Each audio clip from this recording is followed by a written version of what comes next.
These 3 new beliefs are absolute game changers for your marriage. There's no perfect person, but there is the perfect person for you. Marriage is your mirror, and marriage should be about growth, not struggle. Make sure you watch until the end because we're going to go in depth on each one and give you the best marriage advice for how to easily apply them. There's no perfect person, just the perfect person for you. In the beginning of relationships, everyone thinks that the other person is perfect and the other person thinks they're perfect. And that's what gets people into relationship in the beginning. Because if you really knew who that person was and all their flaws before you fell in love, you'd probably just run in the other direction. Right? I don't know if you'd run, but you might say, I can find something better. So I'm not going to stay here and I'm going to keep on looking. Yeah. So in the beginning, there's this fairy tale idea of the romance that you're going to have. And a lot of times when people meet each other and they think there's so many incredible things that they have that seem to be in harmonious union, that they think, great, I've found my person. And what makes that person perfect is all the things that we're aligning on. Yeah, totally. And then what happens? The fairy tale crumbles. And you have the reality that nobody is perfect. Nobody is going to check every single box that you can think of. And really, the key important values are the things that you want to make sure that they tick the box on. And then there's a lot of aspects where maybe it's an opportunity to expand your edges a little bit and get to explore. In our marriage, that's definitely been the case in different aspects from both sides, and it's been a really beautiful experience. Yeah, and it's something that's really beautiful about this is you get to grow together. You get to learn together. And I think the perfect person for you is the person that sees the potential of who you can be and inspires you to become that person. A lot of times once someone realizes that their partner isn't perfect, they start to get into criticism and they start to pick at the things that they don't like and focus on those things, right? Yeah, I mean, for sure. You've had some experience with this. I've never done that before. I don't know what she's talking about. No, that's definitely something that I've had to do a lot of work on. And that can come from different dating experiences. It can come from your parents. It can be all sorts of different aspects that influence you in that regard. But it's not about where you're at. It's about where you want to go and how you want to show up. And for me, it's just been a process of continuing to own and acknowledge when those things come up and learn to be able to come from a place of love and dive deeper into the acceptance and the celebration of the differences between us. And showing up every day, you build the habit and the muscle memory of who you want to become. Yeah. When you started to get more critical of me, I felt such pressure to meet your expectations. And that led me to feeling like you weren't seeing me and appreciating me for who I was, which led then to me getting quite resentful and not really wanting to do those things. And I think a lot of times that's where marriages unravel, because in the moment where the partners realized that their partner wasn't perfect, they started to withdraw, leave the relationship or the marriage energetically. So you may have been married for years, but have you been there fully, energetically, emotionally, spiritually all that time? This is just such an important point, because no matter how long that's been going on for, and for us that went on for quite a while, you can always turn that around by starting to bring the celebration back into your marriage. Yeah, 100%. I found myself creating the idea that this was how Sophia is now. This is who she is, this representation of what I'm experiencing. And in reality, it was actually a reflection and a direct result of what I had been putting out, how I had been picking and being really critical, and learning to let go of that being forevermore. And instead of realizing that I could change things, that I could be able to create a new reality, and you always have that ability. And it felt really empowering and just freaking awesome when I realized that fact. And I owned that power that I had within myself. And it also really helped that you were always reflecting love to me and openness, and having a woman like Sophia as my wife. I hope that all of you out there have that strong feminine woman to help inspire and bring in that change. That's what, in my experience at least, has been such a palpable thing, to feel like there's support when I don't even know exactly what I'm supposed to do. I just go back to love. I consult with the oracle. And it's been so impactful and beautiful to be on that journey and then make the change. So your tip here to apply this new belief is to start focusing on what you love about your partner. Stop looking for perfection in them and realize that they're perfect just as they are, and that you both have the potential to grow and become more together.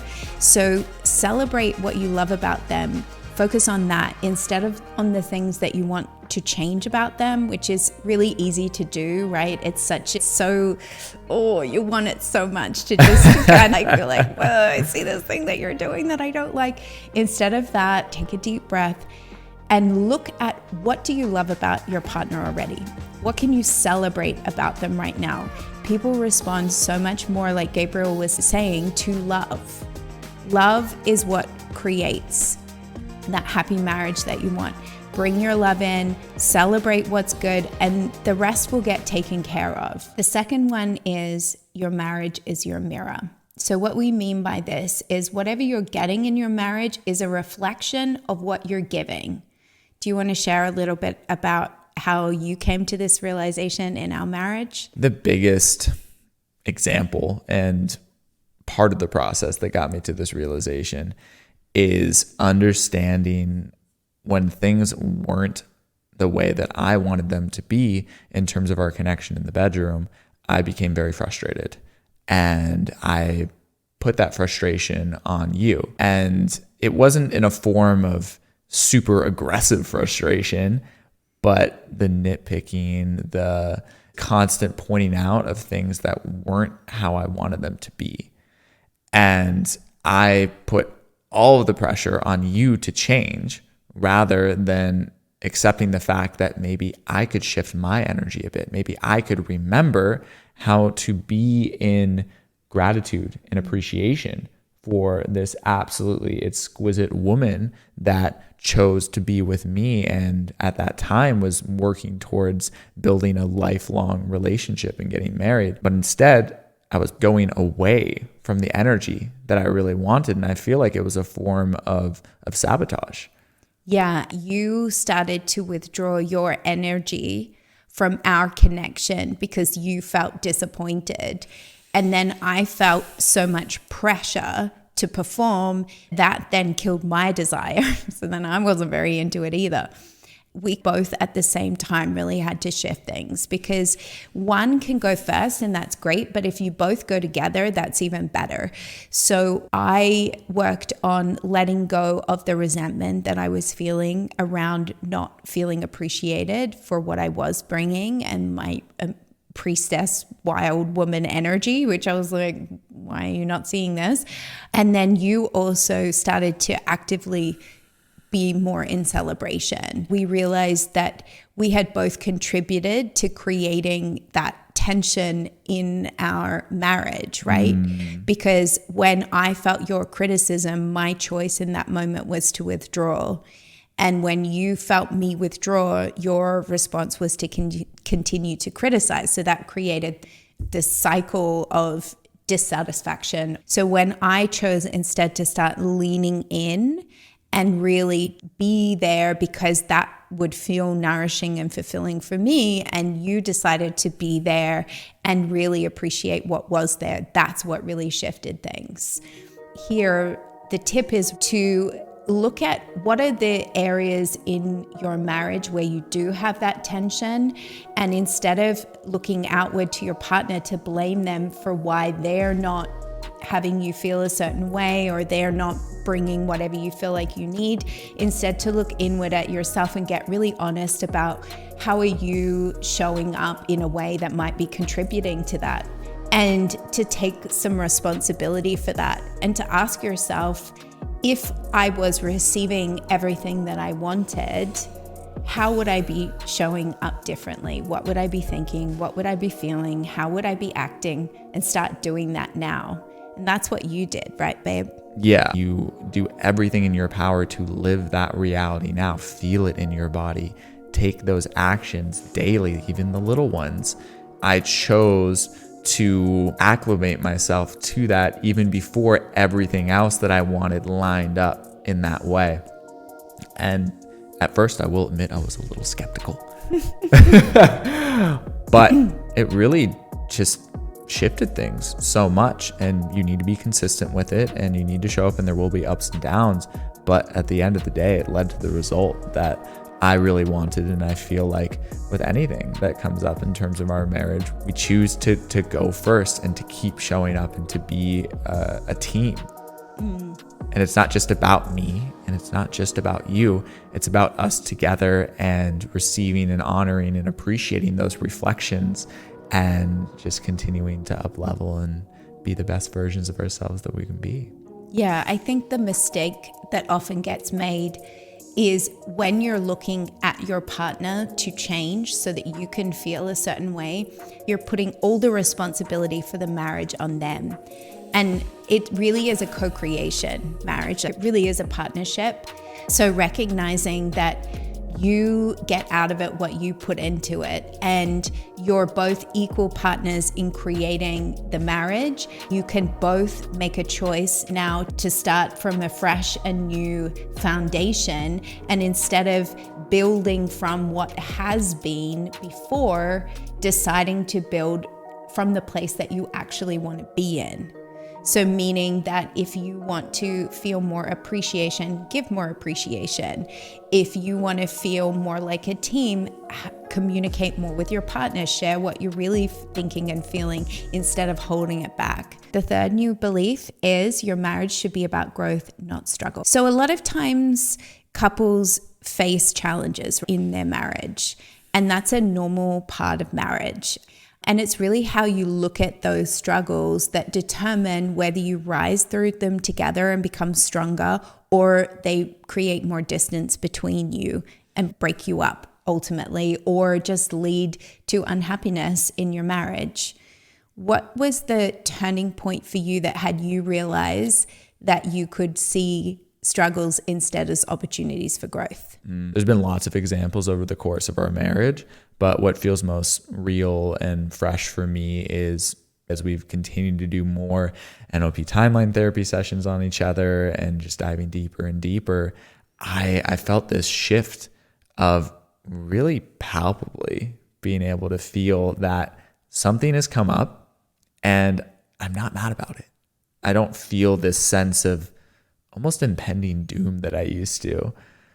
And now it's just, okay, this is here for a reason. This is here to teach me something. It might feel a bit frustrating in the moment and not ideal, but there's a certain sense of ease that comes to me when I accept that. And then I find that moving through that issue or that opportunity actually happens faster because my perception of what I'm doing is completely different. It's not, oh, I don't want to be here and do this. It's, okay, let's take a deep breath, and then we figure it out. And then you get to reap the rewards of it. And for your partner, it's not a complete train wreck. Yeah, it's removing the resistance to having the struggle in the first place is what helps you actually move through it faster. And having the right tools really helps. So when we discovered NLP and timeline therapy, that was such a game changer for us, because before that, we were aware of our struggles. We knew that they needed to shift, but we didn't know how to do it. And we were spending a lot of time and energy trying to figure it out. And it was honestly really exhausting. So once we discovered these tools and found how quickly and easily they work, then we were able to shift the way that we saw our challenges. And this is our advice for you, is to see those challenges as opportunities for growth and to start to celebrate them, like Gabriel was saying, when they come up. Because if you truly see that everything is coming to you for a reason, and those struggles are actually opportunities for you to become your best selves, right? Because what is struggle? It is the parts of you that are old, that are no longer serving you, the patterns that are old, that are no longer serving you. These are the things that create struggle in your life and in your marriage. So identifying those and getting to look at them in a different way to heal them is something to really celebrate. What has changed for us once we started to really celebrate these things is that we've become closer and closer together, and our marriage has gotten stronger and stronger by doing this work to overcome them, rather than sweep them under the rug or hope they're going to get better on their own, or just be in resentment about them, right? Which actually makes it so much harder. If what we've shared with you is resonating and you're really ready to take the next step in your marriage, then check out our show notes below.